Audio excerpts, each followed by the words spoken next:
আসসালামু আলাইকুম ভিউয়ার, সবাই কেমন আছেন? আশা করি আল্লাহর অশেষ রহমতে সবাই ভালো আছেন। আমরা সবাই ভালো আছি আলহামদুলিল্লাহ। আজকে আমার মা বাড়িতে দেশি মুরগির মাংস আর ফার্মের মাংস রান্না করছে, সাথে হচ্ছে আতপ চালের চিতই পিঠা বলে, কোনো অঞ্চলে বলে চিতল পিঠা, যার ভাষায় যা বলে, তো আমরা চিতই পিঠা নামেই জানি।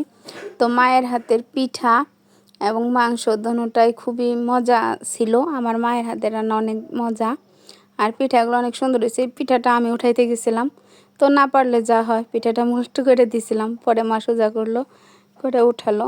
যা পিঠাগুলো এত নরম, তুলে সফট হয়েছে, খাইতে অনেক মজা লাগছে।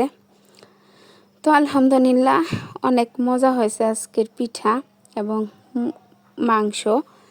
আমরা সবাই মিলে খাইলাম। আল্লাহ হাফেজ, সবাই ভালো থাকবেন আর ফলো দিবেন, লাইক